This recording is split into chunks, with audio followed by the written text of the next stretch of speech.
All right. Good afternoon, good morning, wherever you're from, whatever your time zone is right now. But welcome to land your first graphic design job. Thank you so much, guys, for joining me today, spending part of your Friday with me. Really excited that you're here. And because you're here, I already know that you are being very proactive and taking initiative for your future. And because of that, you're awesome already. So that is great. And welcome everyone, Canada, Florida, Washington, that's awesome. If you want to drop your name and where you're from in the chat, we'd love to know that information just to see where everyone is from, if you'd like to. But if not, all good, we're gonna keep it moving. All right. Kennesaw, what's up, George? What's up, Josh? Yeah, I'm really close to that. I'm down here in Atlanta myself. So yeah, we're getting some kind of muggy weather. Hello? Hey. And make sure you all mute your mics if you like to. We're gonna mostly utilize the chat to get feedback, but I would love your participation throughout this class. So this right here, this is what we're aiming for, right? We want to make that social media post, the one that everyone does when they're like, I'm happy to announce that I've been accepted for XYZ position at XYZ company. Or you take that infamous photo where you're like standing in front of your company outside, the building, and you're pointing to the logo, and you're smiling because you got the job. Or maybe you just want to celebrate in your own unique way, but you want to say that you got that graphic design job. Ooh, Bahamas, very cool. All right. And so this is what I want for you too. I want you to be able to celebrate and be able to have that moment where you got that job. Now, of course, I can't promise or guarantee you that you're going to get your first job just from watching this class, but I'm really hoping that it brings you a step closer to reaching your goal by giving you some insights that you can learn today. And so I want to let you guys know what we're actually learning today. First, I'll let you know that my name is Chanel Wheeler. I've been designing professionally since 2003. Yes, that's a kind of a long time, but I'm a creative professional, graphic designer, an adjunct professor, an author, and I'm the founder of Awesome Design Academy, where I teach beginners graphic design to help them enhance the work that they do. So I've been working as a designer in very diverse settings throughout my career, Fortune 500 companies, nonprofits, startups, small businesses, and I've been on both sides of the hiring table, so I understand how it is. But enough about me, let's talk about you and what you'll be learning today. So you're going to be learning the possibilities you have as a graphic designer in the field. You're going to learn about the job application journey, and you're going to understand how to map your way to becoming a competitive candidate. All right. So take out your pen, paper, take some notes. I'm also going to be sharing the recording of this after a little bit later in the day and provide you guys a checklist and a resource sheets that you can have some of the resources that I shared here. But please feel free to participate in the chat. I would love to hear from you. All right, so let's get it started. So I want to first remind you that graphic design is really awesome because you get to expand your possibilities through many different industries, through many types of work that you can do. And we all know that graphic design is visual communication. We are visual problem solving for an intended audience. And there are endless problems that we need to solve, endless visual problems that need to be solved for many people around the world. And that's for every industry, every type of business almost. Every entity or institution is going to at some point need to visually communicate something at some point, whether that's to market or to sell or persuade or inform. So it's a very, very broad field that has lots of opportunities. So we have to always remember that. And there are many, many industries that you can work in. So don't get too stuck on one area, that you can actually really expand your mind to think about who actually needs design. And pretty much many of the industries out there are in need of this visual problem solving. So from tech to film to e-commerce, nonprofits, publishing, manufacturing, these industries need your expertise. And of course, design is definitely everywhere. You can work at many different places, And you have to really be able to expand your mind to know how you can get into these places. So of course, there are plenty of designers who live inside of the marketing departments of large corporations. So maybe they might be under the creative team or the marketing team. Maybe they're even part of the product team. But most large corporations have some type of, creative resource that they're using. Let me tell you a best kept secret, if you don't already know this, but a lot of design opportunity is in that startup world. And that was the last job that I actually had before I went out onto my own into entrepreneurship.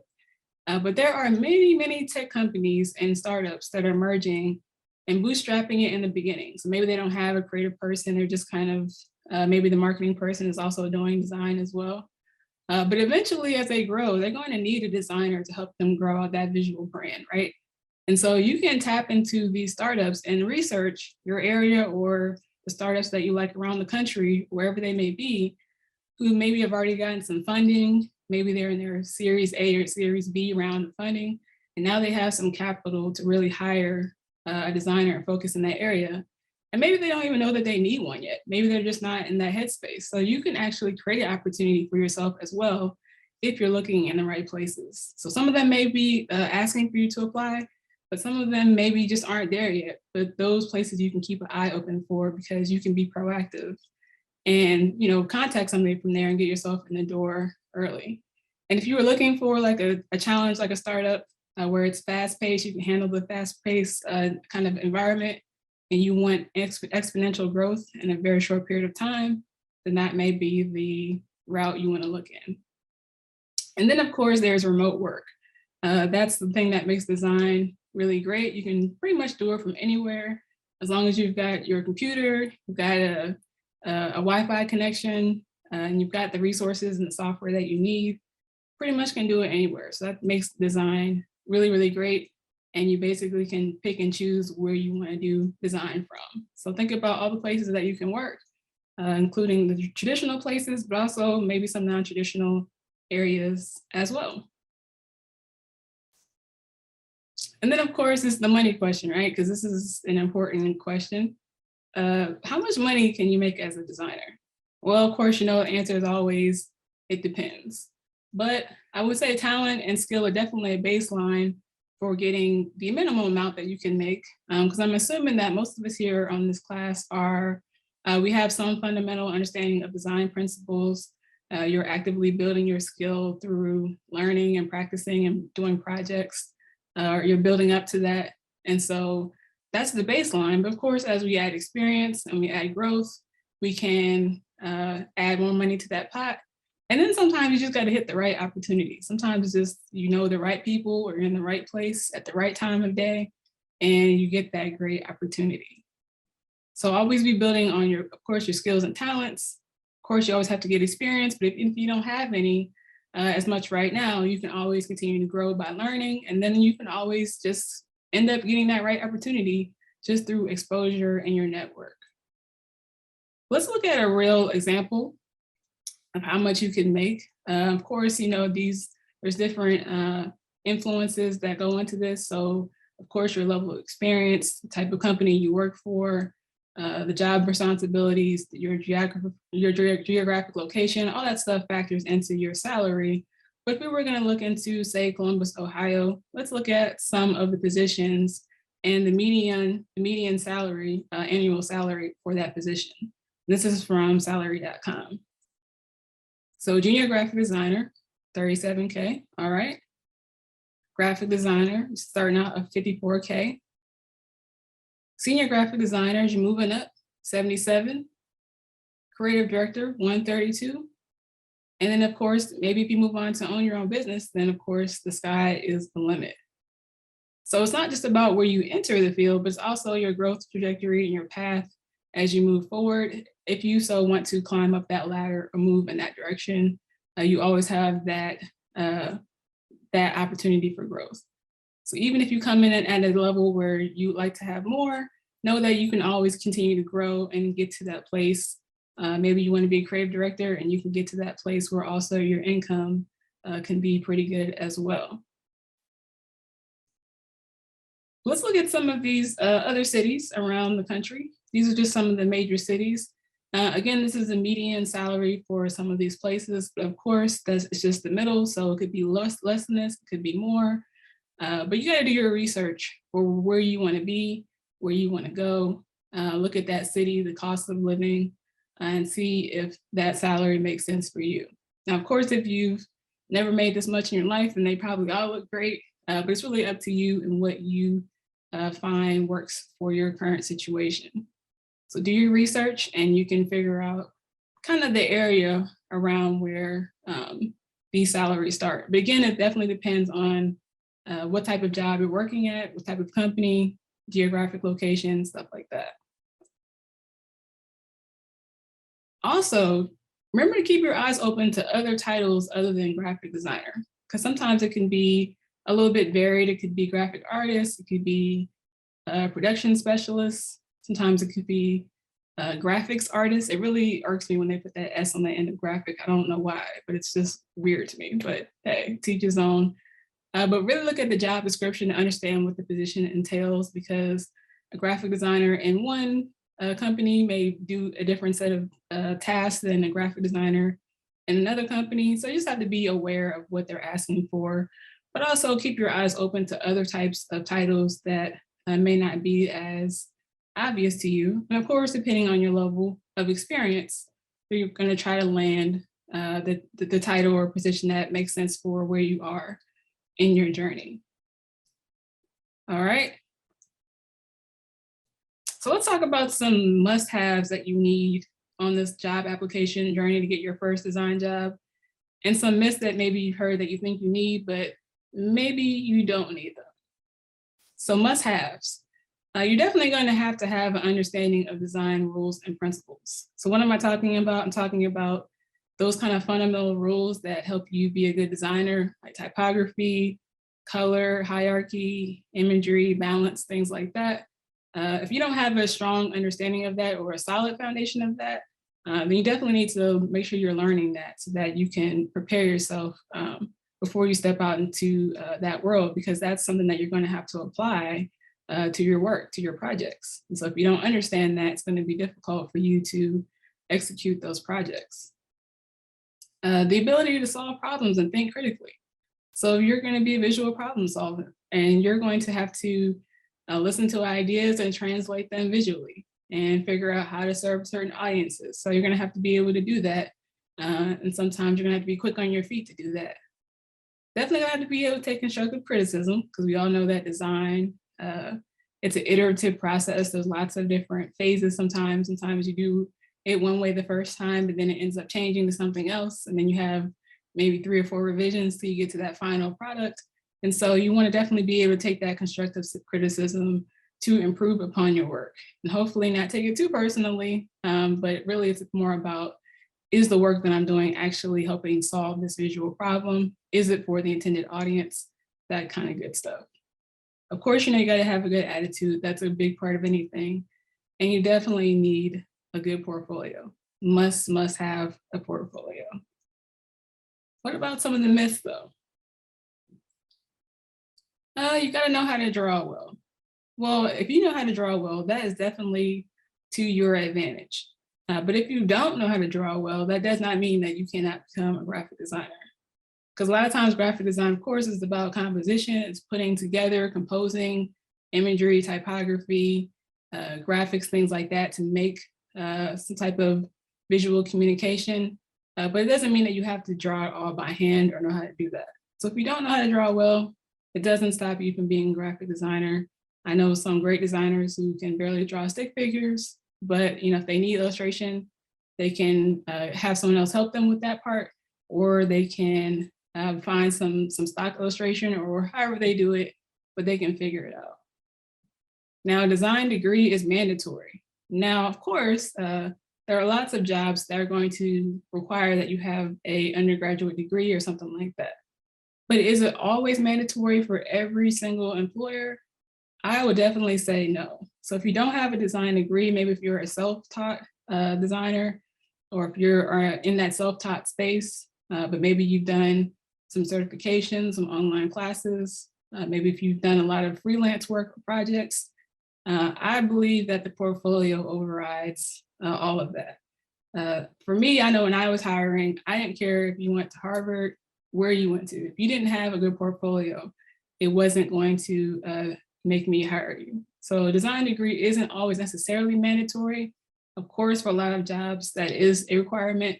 So I'm not saying that that's not something that you should acquire if that's what you want to do or you need to do, but it's not always mandatory. So keep that in mind. It's easy to be creative. Sometimes, I don't know if your family or friends or parents understood what you were doing, you first entered into the design space, or if you're telling them that this is what I want to do, maybe they think, all you're doing is just kind of like moving things around on the screen or just kind of adding color to shapes. But it's a lot deeper than that. You're actually doing some good critical work where you're solving visual problems. And it's not like it's easy to just always come up with ideas. You need a design process.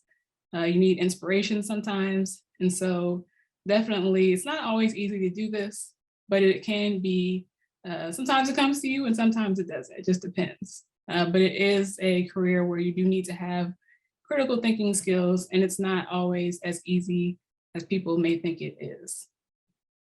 There's only one way to do it. So if someone says, hey, you gotta only know Photoshop and Illustrator, you can't do this or that, you can only use LinkedIn to apply, you can't do it this way. Like, there's never ever one way to do anything. Of course, there are best practices, but there's many ways to get to the same point. So again, try not to get too stuck in a narrow mindset if I can only get in through this way. There's lots of ways that you can get to the same destination.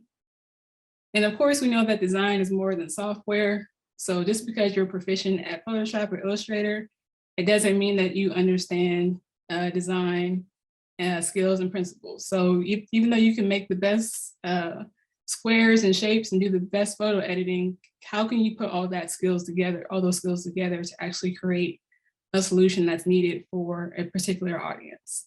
So it's definitely not all just about the software. That's a big part of it, but that's definitely not the whole thing. So hopefully this has dispelled some of the myths that maybe you've heard about being a designer. I'm pretty sure some of you may already know this stuff, but just in case you didn't know, those are some of the myths that sometimes we hear. All right, now let's talk about this job application journey. Now, this is really, really, really important concept to grasp if you haven't already. But applying for a job is a journey, right? It's definitely a journey, because you might be thinking, how long is it going to take for me to get this design job? And the answer again is, it depends. It varies from person to person.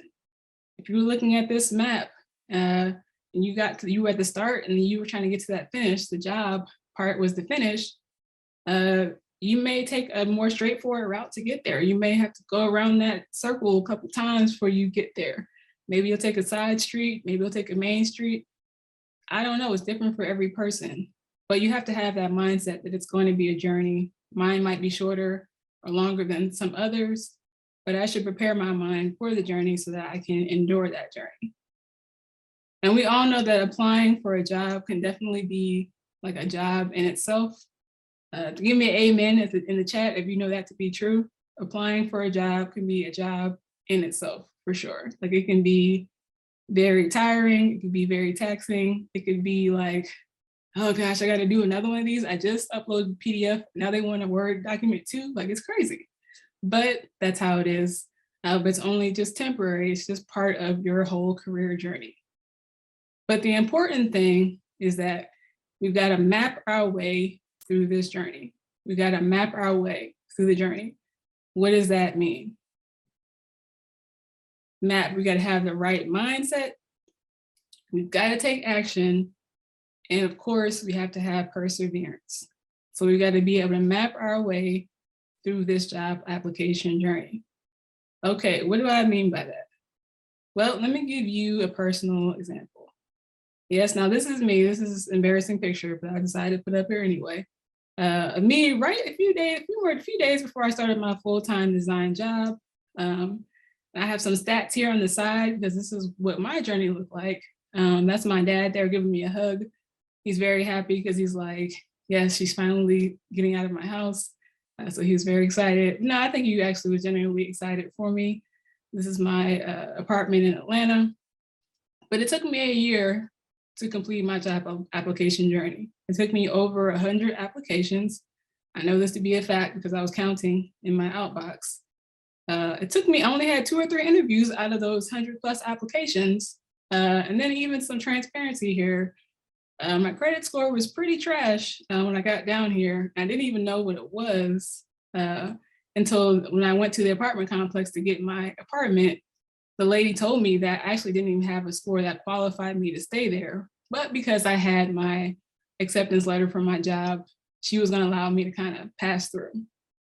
And I'm just only telling you that to say that even when you don't have all the information of what you're doing, or you're not, maybe you're a little bit naive, or you're not really fully knowledgeable about the whole entire process of what you're doing, you can still have opportunities open up for you, just like it did for me.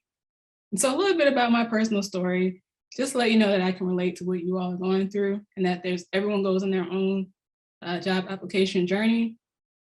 I did study at the Ohio State University. I studied design there. And I started applying to jobs when I was a senior in college, probably like 2 months before graduating. And when I was in college, I had visited Atlanta. And once I visited Atlanta, I was like dead set, like, this is where I'm going to live. Like, this is amazing. This is where I want to go. And so I started applying to jobs in Atlanta, many, many jobs that I was totally not qualified for. I mean, creative director, art director, I don't know. I was just going for it all. And so I didn't, of course, get to Atlanta while I was still in college. Even after I graduated, even in the summer, I didn't get there. Didn't really want to move back home, but I did. So I moved back home to Maryland, where I'm from, but I didn't think I was going to be there that long because I'm going to be on my way to Atlanta.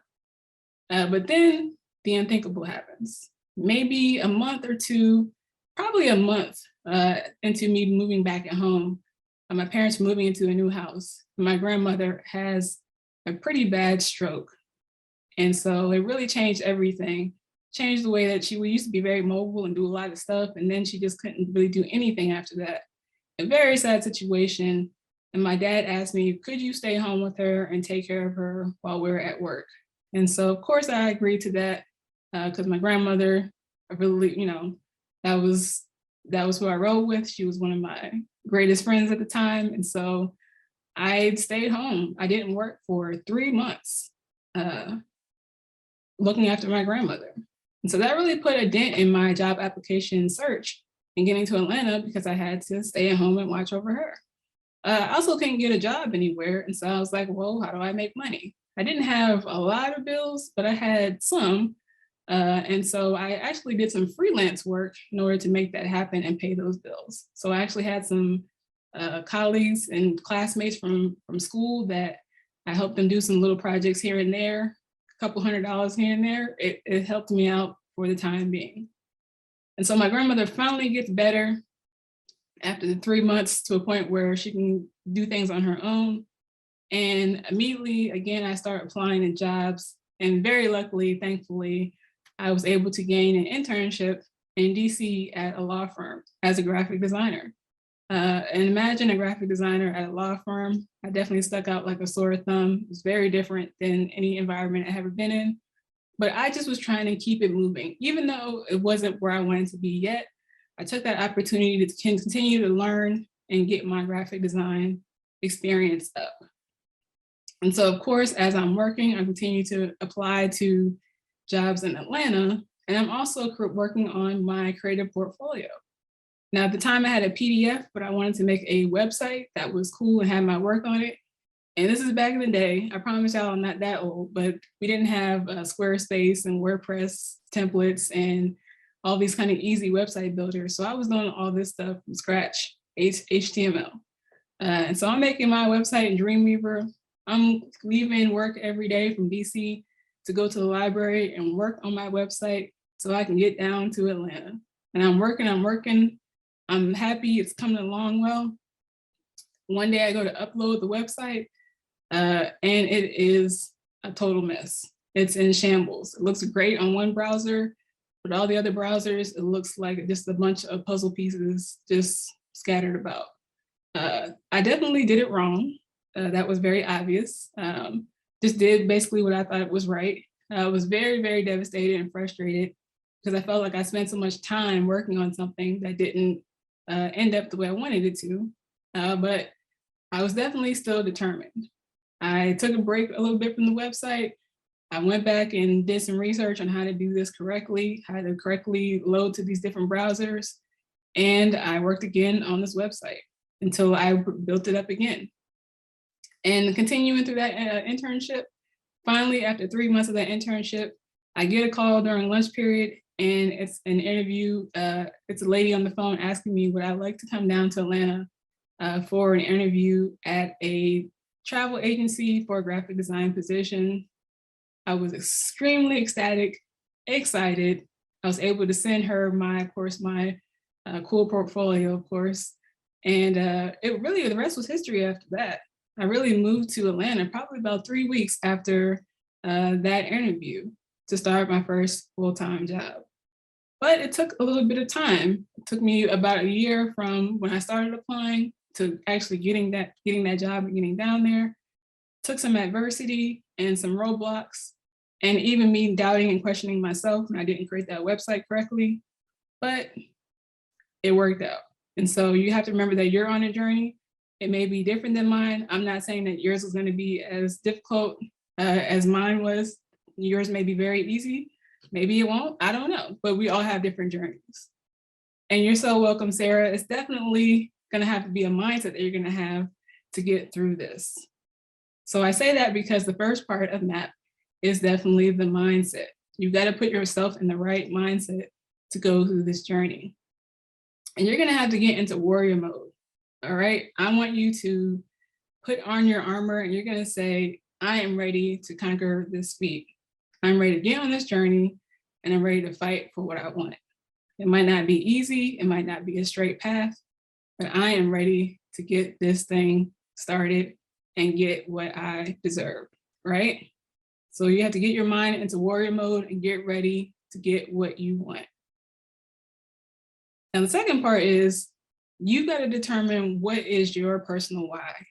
So you have to be very, very honest about what is driving you to get this first graphic design job. Are you, do you have like an eagerness to just break into this career? You're just like really excited to get your hands dirty and discover what graphic design is really all about? Is it a financial thing? That's totally fine too. Maybe you need to take care of your family or you need a better financial situation and you realize like, hey, this is a transferable skill. It's a digital skill. It's something that I can do in many places. I want to do graphic design. Is it about moving to a new place or just getting a new opportunity? For me, I was so eager to start my career in Atlanta. I was just dead set on that. That's just what I wanted to do. And that's what happened. But you've got to determine what your personal why is, and you've got to make that commitment to the journey. Now, it doesn't mean that you're not going to have some flexibility in how you get there or, have to pivot in some way. But if you know why you're doing something, and that purpose will drive you and help you to endure if you do face adversity in your journey. So remember, the mindset is the first part of how you map your job application journey. All right, now here is the meat and potatoes. We got to get to the action, right? This is the part that we got to do to actually obtain the job. We got to have the portfolio, the resume, the interview, and of course our profile and network together so that we can optimize our opportunities. So this portfolio, this thing is really, really important. Now your portfolio is king. It's queen, it's prince, it's princess, whatever you want to call it. It's at the top of the list. This is the thing that's going to show and showcase your skills to the world. It's going to really show what you can do. The proof is in the pudding, so we got to see your work. You're going to show what you can offer the company. It's going to be able to speak for you even when you can't speak for yourself. So if your portfolio is out there in the world, someone can click on it and look at it, and even if they haven't talked to you, they might gain interest in your work. So your portfolio is really important. And it's so important that, to me, it's more important than a lot of things that some people consider important. When I was hiring, I wasn't worried about where you went to school. Even if you said you had 5 years of experience, if your portfolio wasn't showing me that, then there was a mismatch. It didn't really work for me. And you guys take a guess. What percentage of applications do you think I just moved straight to the no folder that didn't have portfolios attached? What percentage do you think I just moved straight to the no column? Anybody guess? 100%.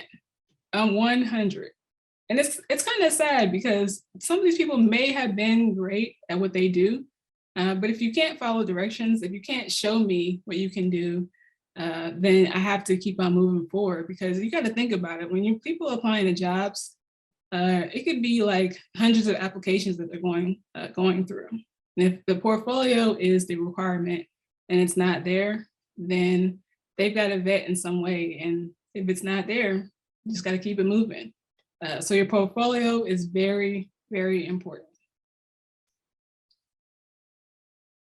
Now, this is what I really deeply believe in portfolio, is that quality is always better than quantity.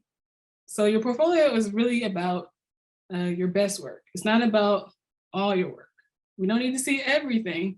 We just need to see the best where you really can shine through. And so I think it's better to have, like 3 or 4 really good pieces versus 10 to 15, like just okay, mediocre pieces. We want to shine through our portfolio and give our very, very, very best work. Of course, we want to keep it clean and professional. We don't want to over design our portfolio. What I mean by that is we want to have our work shine. So you don't need like a whole bunch of bells and whistles in the background or in the menu or whatever. Like, let your work actually shine and speak for itself. And so I want to show you some examples of some pretty neat portfolios. I don't know who Abby is, but I just really like her portfolio. I'm always showing students and other people her portfolio because I just think it's so well put together. So I will show you an example of some pretty neat portfolios. Let's start with Abby. And she just got a really great layout. Now, of course, she looks like she's got some experience and she's been in the game for a while. So I'm not expecting that everyone's portfolio, especially if you're beginning, it's gonna look maybe as refined and professional as this, but it's just to show that a really great presentation can really sell yourself to these companies. So she's got great descriptions. She's got great mock-ups of her work. Everything is clear and crisp and clean. And it really just gives us a good idea of the diversity of this logo and this mark that she's made and the color palette and things like that, and how it can be translated across different products, things like that. So really, really great job on this. Even the color panels, the backgrounds behind the work is very expressive, and it goes along with it complements the colors of the product design, of the products and the design itself. So a really, really great presentation. Here's another one. I believe it's called Etoile, but this looks like a kind of a logo on a beauty brand. So they've even got like the animated logo here at the top.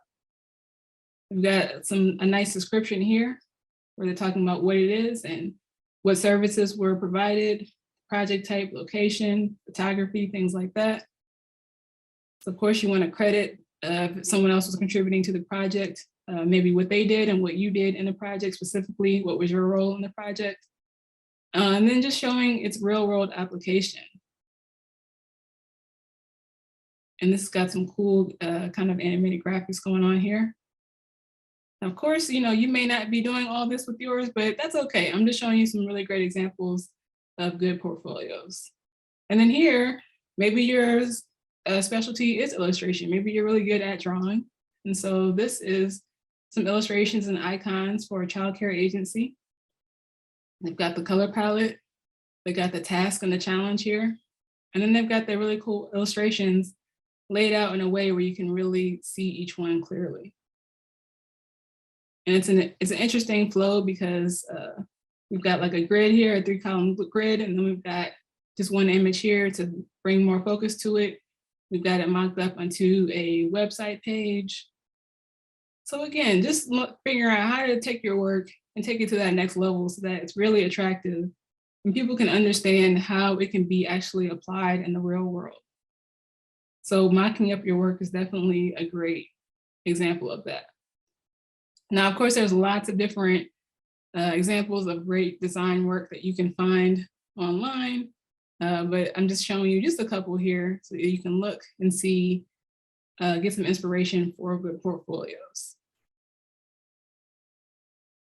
Now, of course, this is a really big one. This is one that I think is sometimes a struggle for those who are just coming out of school, because if you don't have a lot of experience, especially if maybe you didn't have an internship or a design job while you were working in school, maybe you don't have as much practical projects as you would like.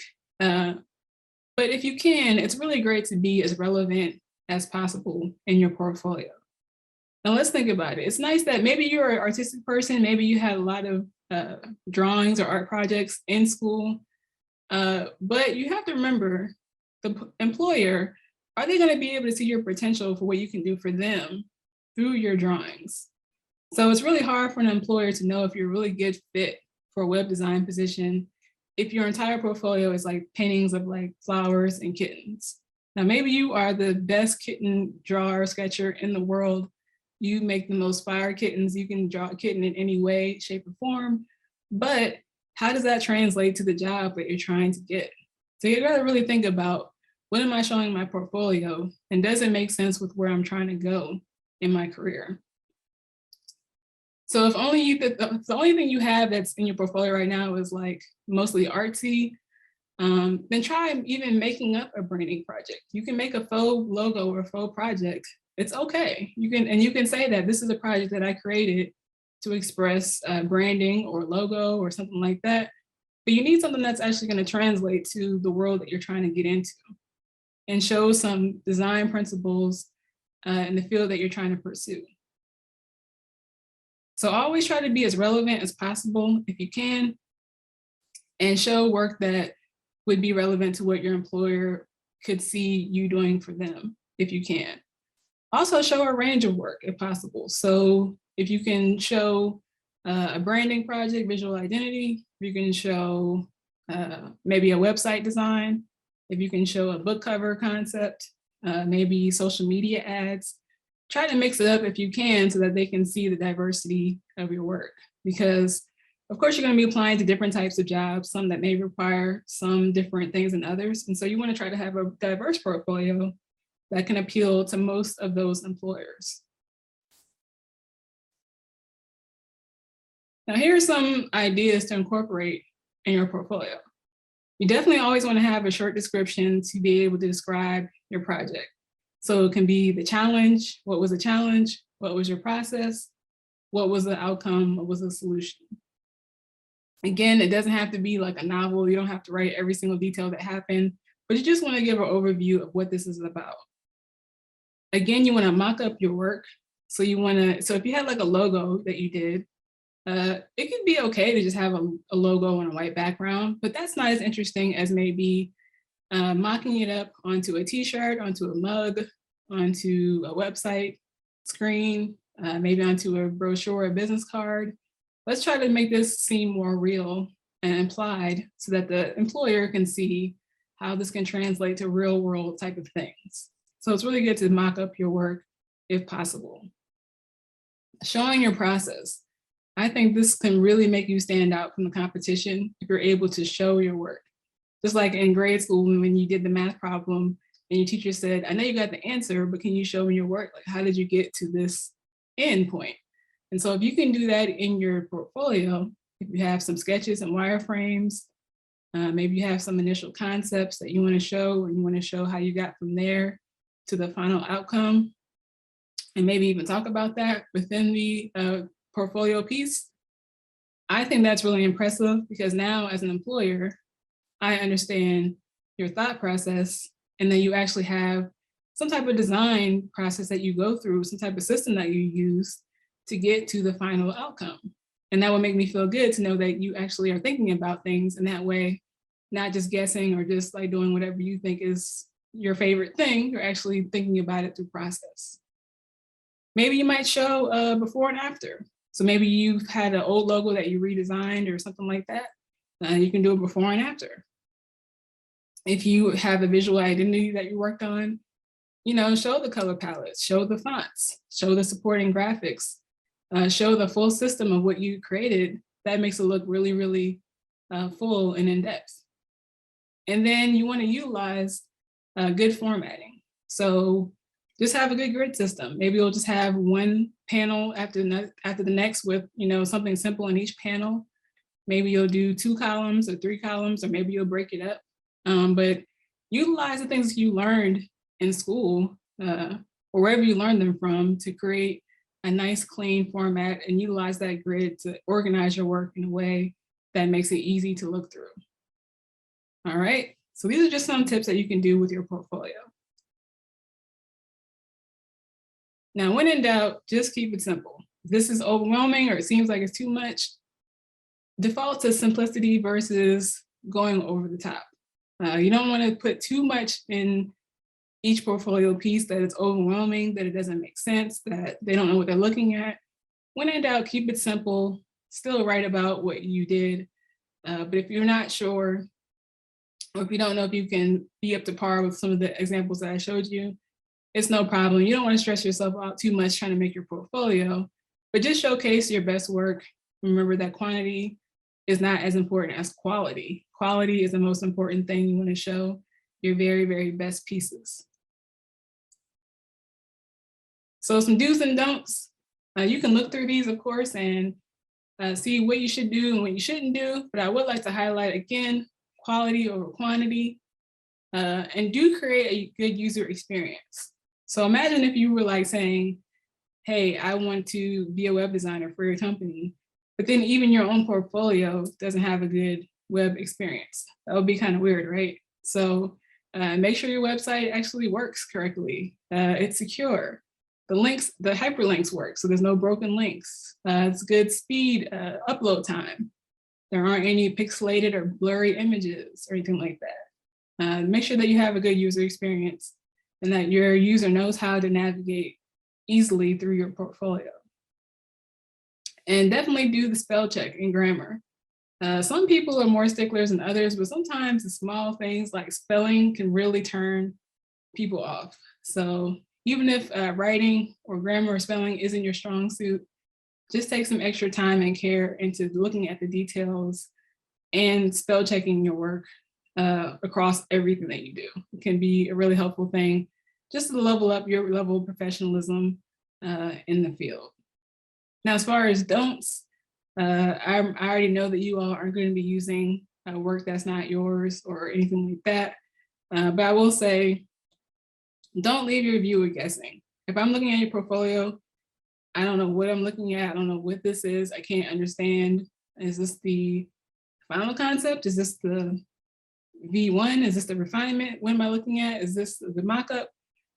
Make sure that it's very clear and precise and that your summary and your description is letting people know what the project is about and that it's laid out in a way that makes sense. And then also remember that your portfolio is not one and done. I can't tell you how many times I have redone my portfolio. Like it's just, you like it for a while and then you look at it and you're like, I don't like this anymore. And then you either do it over again or you change out the projects or as you're getting better, you add better projects to your portfolio. But think of your portfolio as a living thing. And so even after you get the job, if you have better work to display or you have more skills to show, then always be thinking about how I can display my work better and how I can put that in my portfolio. And then of course, please don't compare yourself to others. You might be on page 2 of the journey. Somebody might be on page 297. You can't compare yourself on page 2 to page 297 because you guys aren't in the same spots.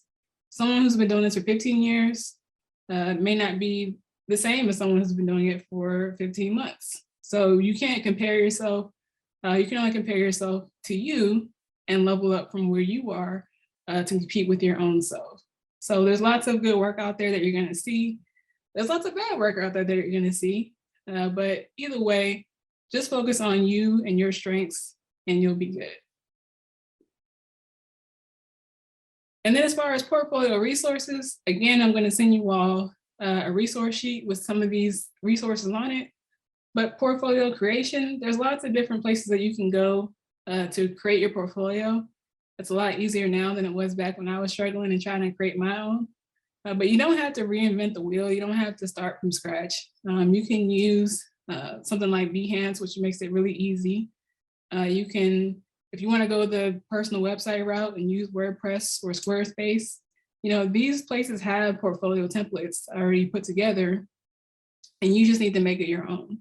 So you just need to make it your own, put your own work in there, put your own personal logo at the top, but keep it moving and don't get too bogged down on the actual creation of making these perfect portfolio websites from scratch. You can use the tools that are already available to you. And of course, if you want to mock up your stuff, here's some mock-up resources you can use that are really simple. A lot of them are free or have at least some free trial or free portion to it. But it's a really great way to easily take your work and mock it up. And then of course, if you want to be inspired, which we all need to do that, please check out these sites as well. So that's just a small, of course, we could probably talk about portfolio forever, but I wanted to give you a good overview of what you need for your portfolio to really get it going, because it really is a king, queen, prince, princess. It's really the most important thing, I believe, as in part of your graphic design job journey. All right, now let's talk about this resume. Please let me know in the chat, drop in the chat how many, or just approximate, how many applications have you already filled out so far for a graphic design job? And it could be 0, it could be 50, it could be 15. I just kind of want to see where we're at. All right, we got 5. Who else? 0, no problem, 0. All right, we got some fresh ones in here. That's good. You're gonna be ready. Anybody got more than 5? I feel like I'm doing an auction. 5, anybody got 5? Anybody got 10? All right, this is great. I'm glad you guys are being proactive in here so that you can know what to do to get started. All right, well, that's all good. That means that we're going to be prepared when we do start that journey. But think about the resume. It's like, how do you stand out in a big sea of applications? Because everybody's applying, right? It's a competitive market. And again, a hiring manager is going to look through at least, I don't know, 50 to 100, if not hundreds of resumes. So if you're in this sea of resumes, you are going to need to stand out from the pack. How are you going to do that? Well, the first thing is that you can just be really great at doing the simple things. Just do the simple things very well, and that will automatically give you one up on other people, and then you can even level it up from there. So what are those simple things that you can do very well? Well, you got to do that dreaded cover letter. I know everyone hates cover letters. They stink, they suck, they take too long. But I definitely think that it can help you stand out if you utilize it correctly. So you need to write a cover letter that's customized to the employer that you are applying to. This is pretty common sense knowledge, but a lot of people, when I was hiring, they didn't include it for some reason. But you definitely need to speak to the specific needs of the employer, the company that you're going after. And this is your opportunity to show that you really care about getting this position.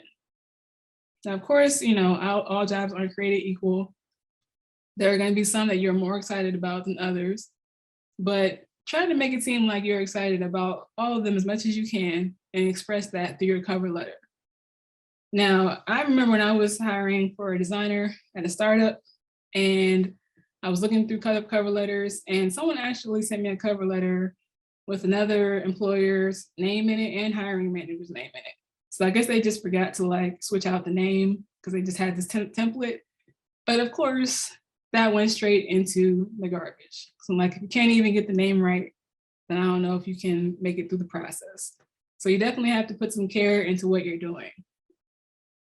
But the basic formula for a good cover letter, 3 paragraphs. The first paragraph, you can say who you are and what position you're applying to. Say something about something that you researched in the company to indicate that you're interested. So maybe it's like, congratulations on your last round of funding. That's really exciting. Or I'm really excited to see your new product being released into the market. I can really help you brand this initiative. Say something that lets them know that you actually did a little bit of research into their company. Then highlight your related skills and experience that's relevant to the position that you're applying for. So talk about how your skills can actually be helpful to what they're trying to do. And then just close it out with a thank you and give your contact information and show some enthusiasm. I cannot wait to connect with you soon. So it's not really anything, you don't have to write a novel or, a big synopsis, but I do think that the cover letter, as annoying, as basic, and as archaic as it is, it can help you stand out in certain situations. All right, now this one is a big stickler for me, but can we please, in the resume, can we just get rid of the whole objectives thing? Let's just do away with it now and forever. All right, and here's a typical objective that you've probably seen, maybe you've written it yourself. If you're guilty of it, no shame, I'm not objective shaming anybody, but let's just learn from here because I've done it before too. But when you know better, you can do better. So a typical objective might be like, I'm here, I would like to obtain a position as a graphic designer for a progressive company with the ability to work in a team-driven environment. Or, I'm a passionate, results-driven team player who is looking to grow professionally and make an impact. Okay, boring, like nobody really cares because everybody's saying that. Everybody's saying the same things. And really, some of these statements are saying, this is what I want to get out of it versus saying, what do I have to offer to you? And so really you, instead of doing an objective, you want to have a unique selling position.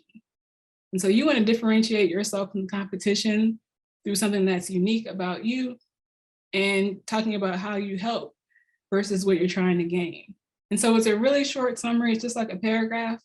And this is my USP, my unique selling position on my resume. Even I think I can do better with mine because I actually haven't had to utilize my resume in a while. So I would probably update this a little bit too. But here's an example of what I mean. So here's mine. I'm a self-driven creative who is always seeking to add value to the people and projects that I come in contact with the focus on graphic design, branding, project management, and design education. I bring a unique set of skills along with a genuine, down-to-earth attitude that I utilize to empower people and organizations, from corporations to startups, to the curious individual who seeks a better understanding of design. Now, what I'm basically saying in this USP is that what makes me stand out from other designers is that not only am I good at design and branding, but I also have a project management background. So I actually am a PMP as well, project management professional. And that makes me stand out because maybe there aren't as many designers that have that background. And so not only can I be the right brain, but I can do the left brain combination as well. And I can be organized and I can also be creative. And so this is how I'm standing out from the competition. And I'm also focused on design education as well. So this is my unique selling proposition. So how can you write yours? Well, this is like a little template that maybe you might want to try. You could kind of skew it and change it the way you want to do it. But you kind of start with, I'm a, whatever you want to call yourself, with a focus on fill in what your specialties are. And I bring to the table whatever your unique personal attributes are to help empower or impact. You can change those verbs if you want to. And then you put in that blank who you help and the result. So I'll give you an example. So maybe you'll say, I'm an up-and-coming web designer with a focus on creating dynamic experiences that convert. I bring empathy, a love of people, and my unique problem-solving abilities to help impact businesses that are looking for growth in their online brand. So now I'm talking about what I bring to the table. You got a little bit of my personality in there, and you know what I'm looking to do. And so maybe even from this statement, the interviewer or employer might say, oh, like, what are your unique problem solving abilities? Like, what exactly does that mean? And then you can elaborate on that.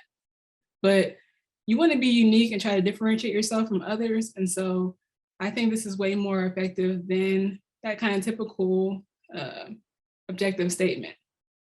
And you'd be surprised, people do actually read your resume, not all of them, but some of them, I know when I was doing it, I definitely was reading people's objectives, their about me statements, to try to get some insight into their personality. And yes, I would definitely be providing the slides for this afterwards, for sure. So check out the unique selling proposition and see if that's something that you can customize in your resume to make yourself stand out. All right, I'm not doing a resume workshop right now, but I just want to give you a little bit more practical tips. But definitely you want to list outcomes versus just the tasks that you did in your former jobs or internships or the things that you were doing in school. So just some basic things to help the employer or person that reading your resume get through it more easily.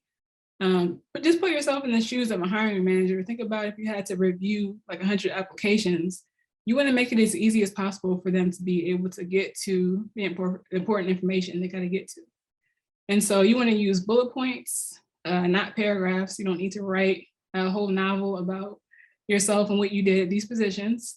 You definitely want to list your most relevant work experience. So if you do have some design job experience, like maybe you did an internship, maybe you did some freelance work, maybe you did part-time graphic design job, list that relevant work experience first, even above your education, because if you've already got that job experience, you want that to be front and center. Now, if you had like, a job at McDonald's and when you were 15 years old for 2 months, maybe that's not really important to put on your resume. Maybe it's not really relevant to what you're doing. But if you don't have a lot of experience at all, then whatever you have, just use that.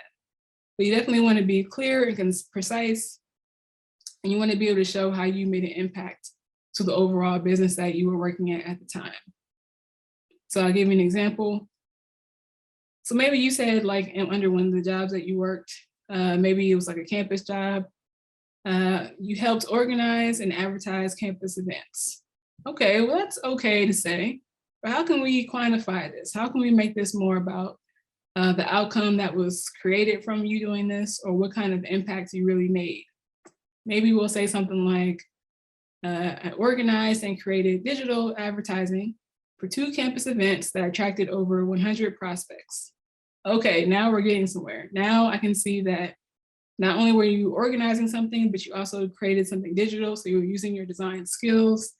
You did 2 campus events, and you attracted people to actually be interested in the campus or in the school or in the program. And so you actually had some results come out of what you did.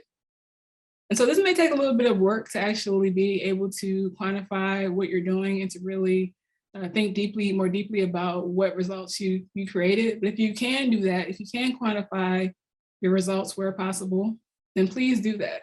So, if you, made like some social media graphics for someone, you can say, created, 10 sets of social media graphics to help this business, blah, blah, blah. But try to quantify it as much as possible to make it more real to the business so that they can see the impact that you made. And then, of course, we already know this as graphic designers, we got to even show our design skills in the resume. So we should format our resume as well as we can. We want to definitely make sure that it looks good and that it's creative in a certain way, but it's not overbearing in creativity, of course, because we want it to be legible. But we want to be able to format it. You should definitely use a PDF format or a Word doc or whatever that they're requesting from you. Embed your portfolio link into your resume if you can. So a lot of times I was a little frustrated when I was hiring because some people would send me JPEGs of their resume, and they would actually have their portfolio link in the email in the JPEG. But I remember, you want to make it as easy as possible. So now I had to look at the JPEG and look at it and then type in the URL on my own versus just kind of clicking it and then just going straight there. And so you just want to make it as accessible and easy for the employer as possible to do that. And so you can do that by very simple things and just very simple details. Of course, again, check your spelling and grammar, use legible fonts, definitely keep it clean. Don't go too crazy with the fonts and things like that. And definitely utilize your design skills to make each section of your resume distinguishable. So utilize that white space, the leading, which is the line spacing, utilize all those things to your advantage and show that even in your resume, you have some design skills. You can even get creative and do some other interesting things. Actually, in my resume, I had like a sidebar and I actually had some quotes and testimonials from people I worked with, and put that right in my resume so that people could see what others were saying about my work. And so that might be something that maybe you can do as well. Just an idea.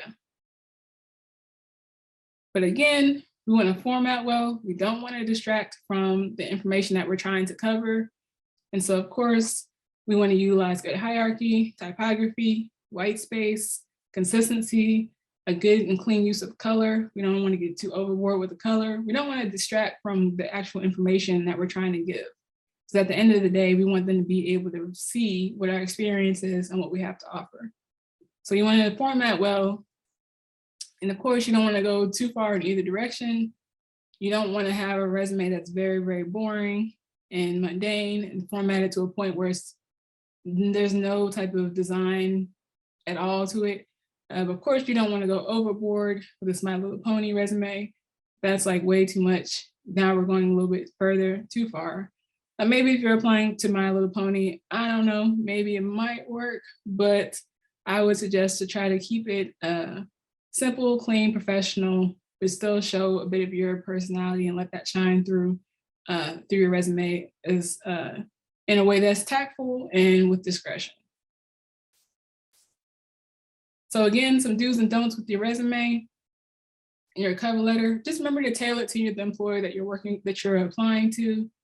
Again, just do those spelling checks and grammar checks, make it accessible, use good formatting. I know that you're not going to lie on your resume or exaggerate. I would hope not. You don't need to write a novel. Use those bullet points versus writing in long paragraphs so that they can read through easily. Try to avoid that cliche language, especially in your objective. Let's just get rid of the objective overall and just use that USP of that unique selling proposition. And please don't forget to put your important contact information on your resume. Really, really obvious stuff, but sometimes we just kind of miss that a little bit. All right. And then luckily, hopefully, if we get to the interview stage, which at some point we will, this is our unique sales pitch. This is our time to really shine and to let them know what we're about and what we have to offer. Now, I don't think I was being cocky, but I just felt like if I was able to get this interview, I'm going to get this job. Because remember, I had 100 applications. I only had like 2 or 3 interviews out of all of those. But with those 2 or 3, I was like, I don't really get too many interviews. So if I get this, I'm going to knock it out of the park. And so you got to go in with confidence, not cockiness, but confidence that you have something great to offer. And so basically a good thing that you need to be able to do is, can you talk intelligently about your work, about your process, and how what you do will contribute to their overall goal or the team? And so when I was interviewing candidates, I would actually have them come in, I'd shake their hand, and I would actually have their work displayed on a huge screen when we walk into the room. And I'd be like, this is your portfolio. Like, this is great. Let's talk about it.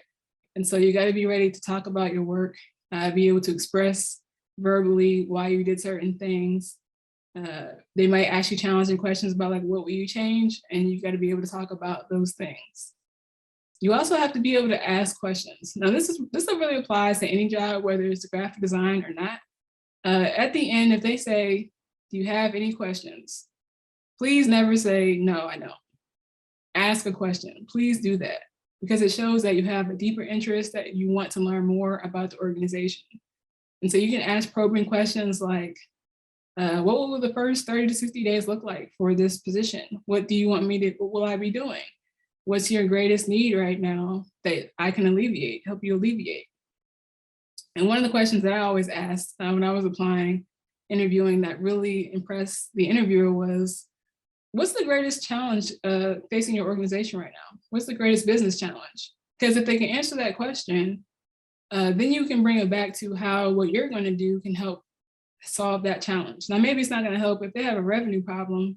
You doing graphic design isn't going to bring in more revenue per se, but maybe you can help in certain ways to amp up their brand perception so that they can be better received in the market. But you can speak more intelligently about how you can help them by trying to ask, what are the greater challenges you're facing? And then apply what you can do to help them get through that. Now, of course, maybe you might feel nervous about this, like, can I really talk about this? Maybe you're introverted. It's no problem, it's okay. You can practice with someone to kind of get used to talking about your work. Maybe you can research online popular interview questions and write down the possible answers you may have. But definitely get into the habit of starting to talk about your work so that you can be ready when someone actually asks you about it. Sometimes they have, design tests and quizzes. I'm not really a big fan of that. Not to say that you can't do that if you want to go that route and participate in that. But I really think the portfolio really can speak a lot for itself. And so I don't think you necessarily need to be tested, but it is good that if someone does test you, that they can pay you for it, pay you for your time. But it really depends on what you want to do, how much you want to get into that role or position. And so some level of tolerances are higher or lower than others. And so you got to decide what you are willing to do or not do to get the job. But please just be ready to talk about your work and to show how you can apply your design skills to help them with their business issues. Now, of course, these are just some tactical things, but really important. Being on time is equal to being late, and being early is being on time. So if you're going into the physical interview, definitely check in 15 minutes early so that you can show initiative. You can get the jitters out, use the bathroom, whatever you got to do, but be early. If you're doing your interview on Zoom, make sure your technology is set up right. Make sure your lighting is optimized. Remove all the distractions. Put your phone away. Test your sound and your internet connection. Make sure all that stuff is ready to go. Now, be present. So actually be energetic, be enthusiastic about what you're talking about. One time I actually had a phone interview with the candidate. We scheduled it for a certain time, so I called her. I said, hey, may I speak to so-and-so? And she's like, yeah. And I was like, hey, I'm Chanel. I'm here to interview you about this XYZ position. Okay. It was a little bit odd, a little strange. It was very, very low energy. And so I definitely would advise against that. Definitely try to show some enthusiasm, be present, be ready for your interview. And of course, be authentic, be your authentic self, but be discerning about what you're saying and have some wisdom about what you're saying. What I mean by that is one of the job interviews that I did get, even before I moved back to Maryland, was with a really prominent corporation in Columbus, Ohio. Really, really big corporation, really great job opportunity seemed like at the time. And everything was going really, really well.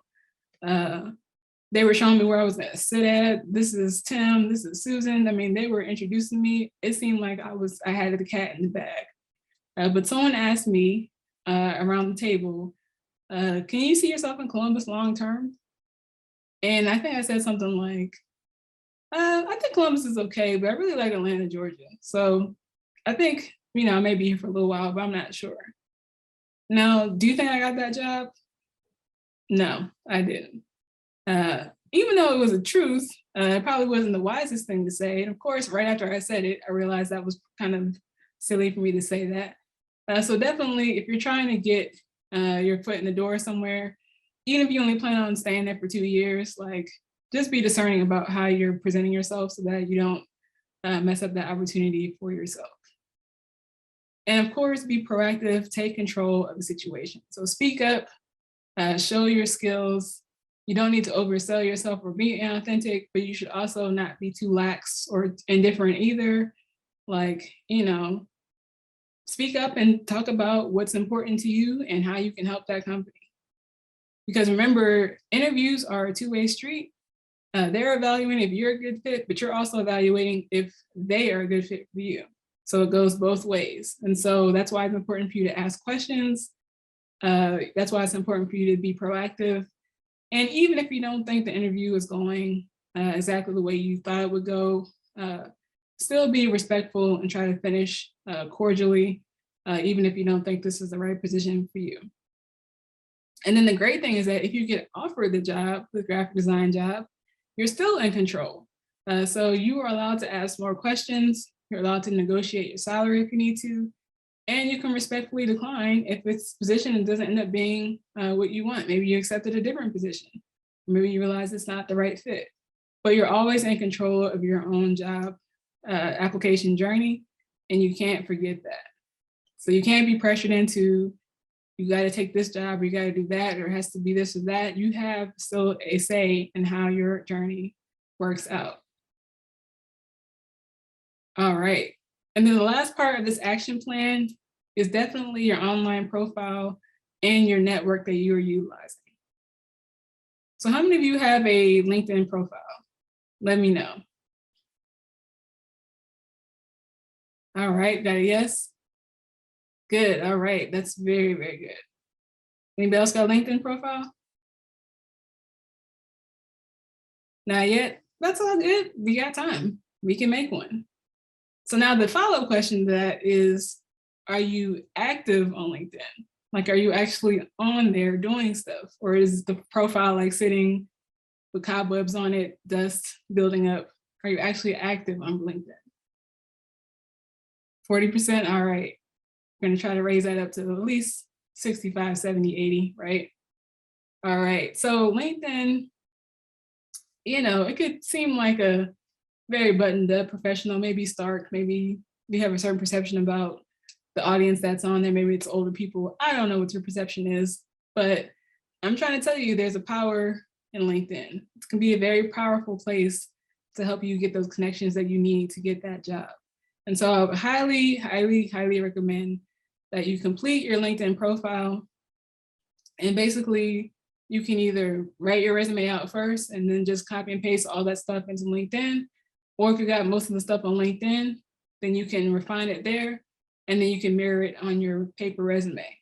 And the cool little tip is that if you go to your profile and you click the little more button under your profile picture, you can actually save to PDF your LinkedIn profile. So you can even like just use that functionality to just download what you wrote in LinkedIn and become your paper resume. So that's kind of a cool feature.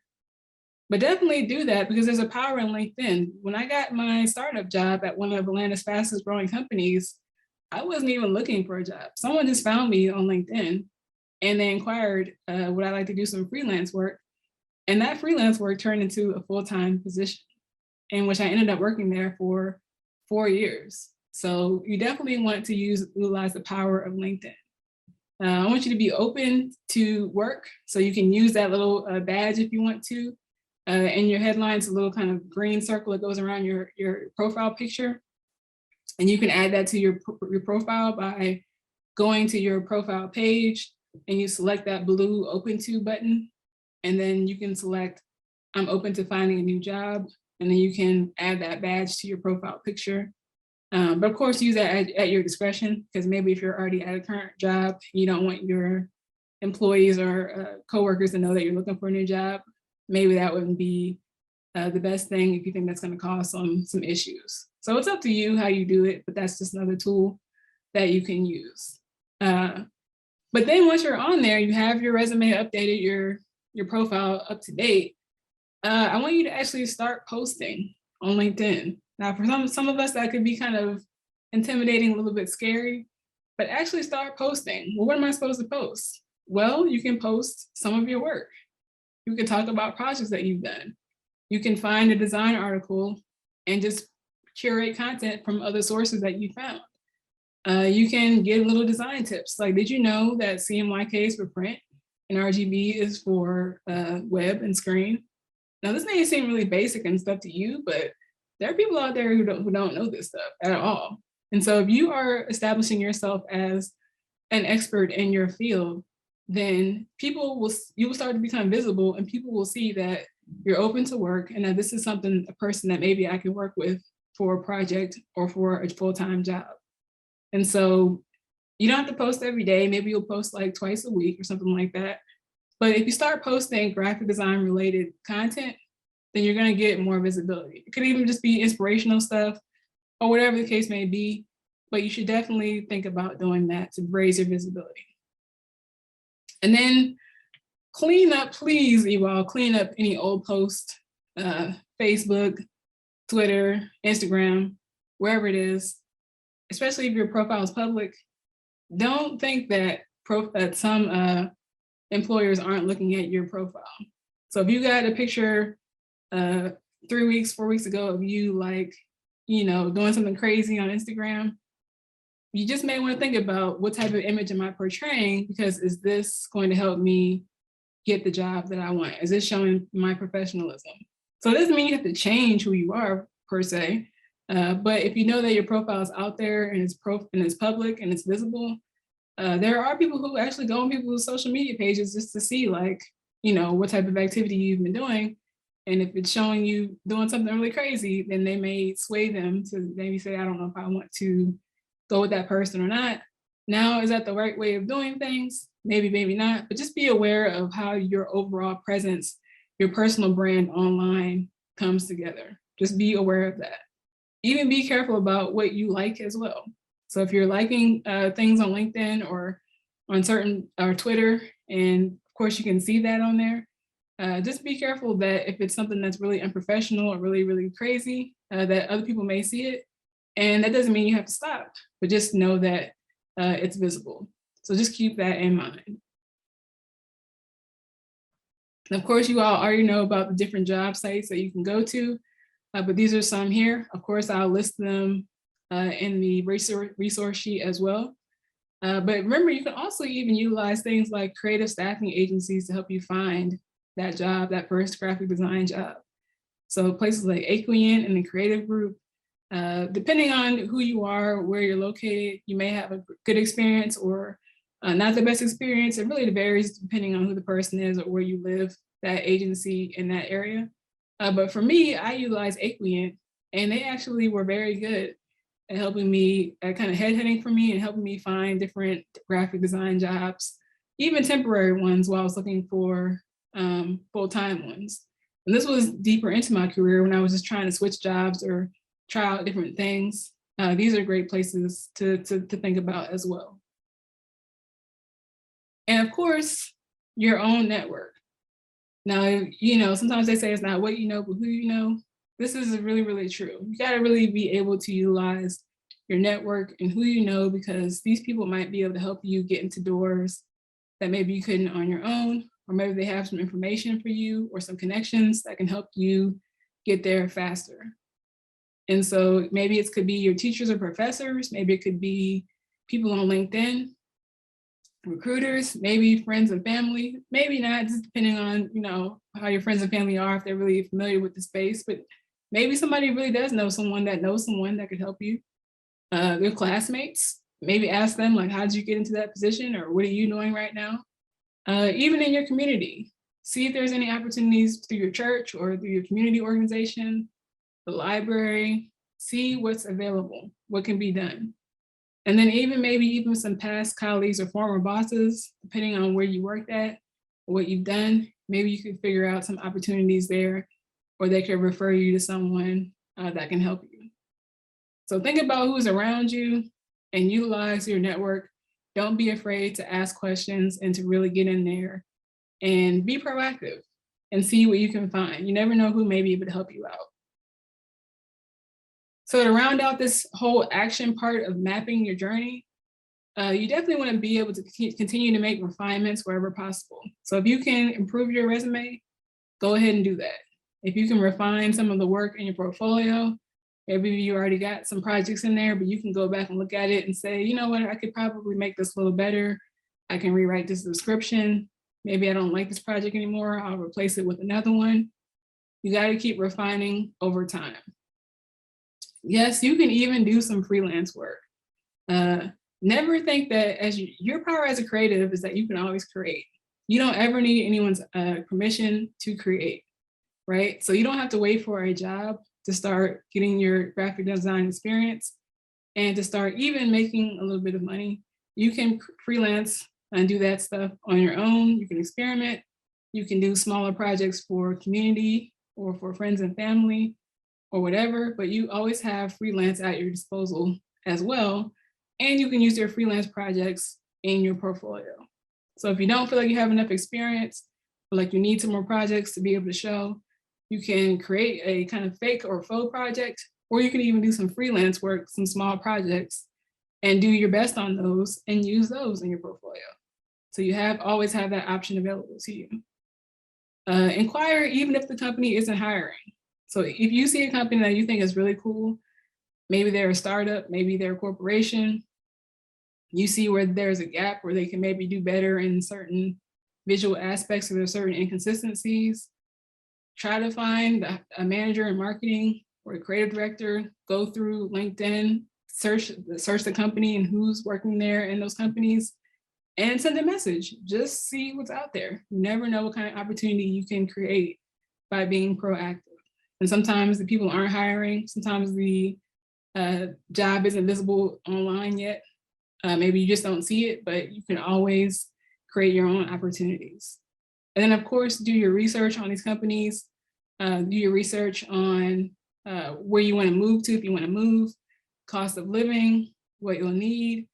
Just do your research and just make sure that you look deeper into different areas of where you can work, corporations, startups, education, government.